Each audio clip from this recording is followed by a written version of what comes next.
Hey, squirrel friends. It's still springtime, and you probably know what that means. Squirrels are getting frisky and making some cute babies. So, we guess you've lately come across some baby squirrels having fun with their families. But what if a baby squirrel looks orphaned or lost? How could you take care of it, and what could you do to make it survive? Well, there are some serious do's and don'ts that you should definitely know. So, before making any sudden moves, just make sure you watch this video closely. Oh, and don't hesitate to subscribe and sharply hit the notification bell. Alright, let's dive in.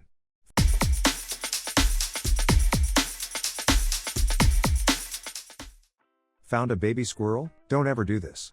Squirrels, and in particular, the gray ones, are found in most parts of the US. These curious cuties often have two breeding seasons, early spring and late summer, and they typically have 3 to 4 babies per litter. If squirrels are common in your area, you may come across a lost baby squirrel that needs help. That's because baby squirrels begin to explore away from their family nest when they reach 6 weeks old. So, if you found one in your backyard, what should you do? Well, there are a bunch of stuff that you can do to help the cute baby squirrel survive. Check for signs of injury. The first thing you'd better do is check if the baby is okay. Look for any signs of injury like bleeding, open wounds, or broken bones. If you see any of these, just make sure to contact your local wildlife emergency center immediately. They have animal experts who know how to take care of them. However, if the baby squirrel appears unharmed and weighs at least half a pound, it may not need its mother to survive. At 8 or 9 weeks old, it can already live independently in the wild as it no longer relies on nursing from its mom. See if the baby can live on its own. So, how do you know if a baby squirrel can take care of itself? If it can run away quickly when you approach it, then it's likely old enough to survive on its own. However, if it can't, and you should pick it up to check for injuries, make sure to wear thick leather gloves. Even a small squirrel can bite hard enough to break the skin. If you find a baby squirrel weighing over 6.5 ounces, it can survive without your help.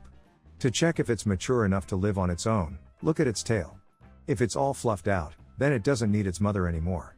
But if the baby squirrel doesn't meet these conditions, it still needs its mother to survive. Look around the trees nearby for a nest, and once you find it, put the baby squirrel in an open box near the tree trunk. If it's cold outside, you can use a slightly heated bag of rice or a hand warmer to keep the baby warm while it waits for its mother. Keep checking on the squirrel to see if the mother has come to take it back to the nest. But if the mother doesn't return, seek guidance from a wildlife rehab organization. Don't feed or water it. It's natural for us to want to provide food or water to an animal we find, but when it comes to a baby squirrel, it's best to wait until you've spoken to a wildlife rehabilitator. There are valid reasons for not giving them food or water before seeking professional advice. After speaking to a wildlife rehabilitator, if they advise you to feed the baby squirrel, follow their guidance accordingly. Don't bring it home. Whatever your plan is, avoid bringing the animal home to take care of it. While squirrels may look cute and cuddly, they're wild creatures that belong in their natural habitat. If you keep them at home with people, it might be really hard for them to survive without you in the future. If you're unsure whether the animal needs your help, call a wildlife rehab group. They'll provide you with guidance on what to do. Remember that nature is capable of taking care of itself, and the baby squirrel might be okay without your help. But if it does need help, there are some experts out there who know exactly how to handle the situation. Thanks for tuning in.